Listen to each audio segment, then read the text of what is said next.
Morning students, हमारा first chapter complete हो गया। आज हम शुरू करेंगे चैप्टर नंबर 2 अरिथमेटिक एक्सप्रेशंस। ये RS अग्रवाल बुक से बच्चों। तो अब इसकी पहली एक्सरसाइज जो है स्टार्ट करेंगे हम। इसका फर्स्ट क्वेश्चन है arrange the following expressions in ascending order of their values. अब इन्हें असेंडिंग ऑर्डर क्या होता है? छोटे से बड़ा, उसमें अरेंज करना है। तो ये हमारा क्वेश्चन था 23 + 18, 45 - 21, 4 × 18, 420 डिवाइडेड बाई 14, 52 - 18। अब इसमें से तो हमें बताना मुश्किल है कौन सा बड़ा है कौन सा छोटा है। तो अपनी हेल्प के लिए हमने क्या किया, इन्हें सॉल्व कर लिया। इन्हें सॉल्व किया, 41 बन गया। 45 - 21 किया, 24 हो गया। 4 × 18 हुआ 72। 420 डिवाइडेड बाई 14 इज़ 30। 52 - 18 इज़ 34। तो ये सब हमारे पास आ गया। अब इन्हें असेंडिंग ऑर्डर में करना हमारे लिए ईजी था, तो हमने इनका असेंडिंग ऑर्डर किया और ये छोटे से बड़े तक कर लिया अरेंज। लेकिन हमारा क्वेश्चन क्या था? ये था, ये नहीं था, ये हमने अपनी हेल्प के लिए किया था। इसीलिए हम आंसर भी उसी फॉर्म में देंगे जिसमें हमारा क्वेश्चन था। तो इसीलिए 24 आया था इसका, 45 - 21 का, तो हमने वापसी 45 - 21 कर दिया। देन 30 था, 30 आया था हमारा 420 डिवाइडेड बाई 14 का आंसर, तो हमने ये कर दिया। ऐसे ही 34 आया था 52 - 18 का, वो यहाँ आ गया। देन 41 आया था 23 + 18 का, वो यहाँ आ गया। लास्ट वन इज 72, 4 × 18, 4 × 18 आ गया। तो अब इसको लिखने के दो तरीके हैं। हम इसमें कॉमर्स भी यूज़ कर सकते हैं और हम इसमें ऐसे वाला एरो भी डाल सकते हैं। ठीक है, सबके बीच में एरोज लगा के भी हम कर सकते हैं। तो मेरे को ये कन्वीनियंट है, मैंने ऐसे लिखा है। हम दोनों तरह से कर सकते हैं, आपकी जो मर्जी हो वैसे कर सकते हैं। नाउ सेकंड क्वेश्चन है arrange the following expressions in descending order of their values. Same ऐसे ही करेंगे। अब ये है, पहले असेंडिंग था, अब डिसेंडिंग है। डिसेंडिंग मीन्स बड़े से छोटा, डिसेंड नीचे गिरता हुआ, इसीलिए इसमें बड़े से छोटे की तरफ जाते हैं। तो अब इसमें सेम इसी तरह का ही क्वेश्चन था। 140 डिवाइडेड बाई 35, 42 + 7, 15 × 3, 72 - 15, 18 + 19। तो इसे हमने अपनी कन्वीनियंस के लिए सॉल्व कर लिया पहले, और सॉल्व करने के बाद हमने इसे डिसेंडिंग ऑर्डर में अरेंज कर लिया। डिसेंडिंग ऑर्डर में अरेंज करने के बाद हम इनकी वैल्यूज़ के हिसाब से, जो हमारा क्वेश्चन था उसके हिसाब से हमने इसे लिख लिया। ठीक है, जैसे 57 किसका था? 72 - 15 का। देन 49 किसका था? 42 + 7 का। ऐसे करके हमने सारे अरेंज कर लिए।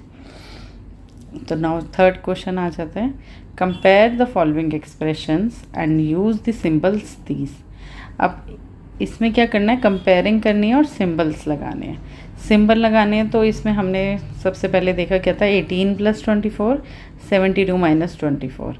तो अब हमें इसमें बताना मुश्किल होता है, इसलिए ये जो हमने नीचे लिखा है ये हमने सिर्फ अपनी हेल्प के लिए लिखा है। ये हमने अपनी हेल्प के लिए लिखा है, आप इसे रफ़ में कर सकते हैं। ये तो मैंने सामने दिखाने के लिए फेयर में किए, बट आप ये एग्जैक्टली रफ़ में करके और फिर इन्हें कंपेयर कर सकते हो। ये मैंने दिखाने के लिए सारी जगह यहीं लिखा हुआ है, ताकि आप लोगों के लिए समझना और कंपेयरिंग ईजी हो जाए। तो आप जब करेंगे फेयर नोटबुक में या कहीं पे, तो ये जो है कैलकुलेशन यहाँ रफ़ वर्क डाल के करेंगे। तो 18 और 24 कितना हुआ? 42। 72 - 24 हुआ 48। तो ये सामने हमें क्लियर दिख रहा है कि ये एक्सप्रेशन बड़ा है, तो हमने इधर बड़े का साइन लगा दिया। Now 19 × 7 133, 532 divided by 4 133। तो दोनों इक्वल हैं, तो इक्वल का साइन। 190 डिवाइडेड बाई 5 इज़ 38, और 93 - 61 क्या है? 32। तो ये बड़ा है, तो इसकी तरफ साइन आ गया। नाउ 245 + 39 284 हुआ। 347 - 62 285। तो इसकी तरफ बड़ा का साइन आ गया। जो बड़ा है उसकी तरफ मुंह खुल जाएगा और जो छोटा है उसकी तरफ बैक आ जाएगी। 936 डिवाइडेड 36 इज़ 26, और 684 - 659 इज़ 25। तो ये बड़ा है, इसकी तरफ साइन। और लास्ट वन है 147 - 26 121 होता है, और 11 × 11 भी 121। तो ये इक्वल हो गए। नाउ नेक्स्ट है यूज़ दिस और this to compare the given expression. इसमें भी सेम हमें करना है, कंपेयर करना है। Now without complicated calculation, complicate नहीं करना है कैलकुलेशन को, हमें वैसे ही करना है और explain your answer in each case, और हर केस में हमें इसके आंसर की एक्सप्लेनेशन भी देनी है कि क्यों कौन सी साइड बड़ी है। तो सबसे पहले हमने इसे अपनी हेल्प के लिए सॉल्व किया, तो हमने अपनी हेल्प के लिए सॉल्व किया तो हमें दिख गया कि ये साइड बड़ी है। अब ये कौन सी साइड होती है, ये है राइट हैंड साइड, इसे बोलते हैं हम बच्चों RHS, राइट हैंड साइड, और ये साइड होती है LHS, लेफ्ट हैंड साइड। ये लेफ्ट हैंड की तरफ है और ये राइट हैंड की तरफ है, इसलिए ये लेफ्ट हैंड साइड है और ये राइट हैंड साइड है। तो अब इसके आंसर में हम प्रूफ में क्या लिखेंगे, देखो 352 इज़ 2 मोर देन 350, ये 2 ज़्यादा है इससे तो हमने यहाँ लिख दिया, बट 85 जो है 3 लेस है 88 से, तो इसीलिए so the RHS side is 1 more than LHS, left hand side. तो इसलिए हमारी जो RHS है वो 1 ज़्यादा है LHS से। सेम ऐसे इसका नेक्स्ट पार्ट हमने किया, अपनी हेल्प के लिए हमने इसे कैलकुलेट कर लिया दोनों तरफ को, और हमने देखा RHS साइड बड़ी है, तो प्रूफ में लिख दिया 473 is 1 more than 472, but 912 is 2 less than 914. So the RHS side is 1 more than LHS. 725, 183, 719, 188. तो ये बना 908, ये 907. तो प्रूफ में आ गया 725 is 6 more than 719, but 183 is 5 less than 188. So the LHS side is 1 more than RHS. 384 minus 120 और 385 minus 121, 264, 264, ये दोनों इक्वल थे। तो 384 is 1 less than 385, but 120 is 1 less than 121. So the LHS equals to RHS.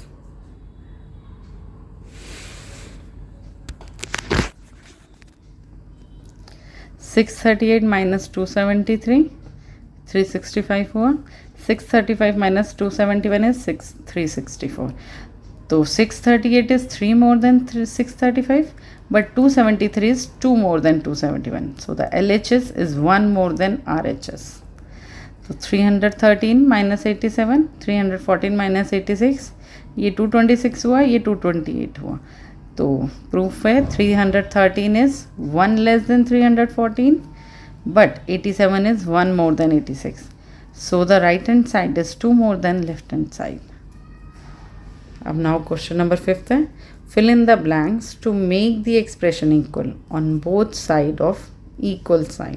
अब इस question में हमें क्या करना है, हमें LHS जो है वो RHS के इक्वल करनी है, हमें दोनों साइड्स इक्वल करनी है। तो इधर हमें गिवन था 19 + 7, ये बनता है 26 equals to 34 minus fill in the blanks था, डैश था कि अब इसमें हम क्या भरें कि इसकी इक्वल हो। तो यहाँ हमने सॉल्व करके देख लिया, ये था 26 था, तो 34 में से हमने देख लिया क्या माइनस करेंगे 26 बने, तो हमने देखा 8 माइनस करेंगे तो ये बन जाएगा 26, तो यहाँ हमने 8 फिल कर दिया। अब सेम ऐसे ही 9 into dash is equals to 54 divided by 2, तो 54 डिवाइडेड बाई 2 बना 27, 9 के टेबल पे 3 पे 27 आता है, तो ये दोनों हो गए इक्वल, तो यहाँ 27 बन गया।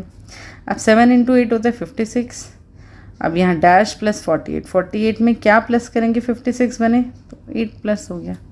अब 81 divided by dash is equals to 3 into 3 होता है 9, और 81 को किससे डिवाइड करेंगे, 9 आ जाए तो 9 से।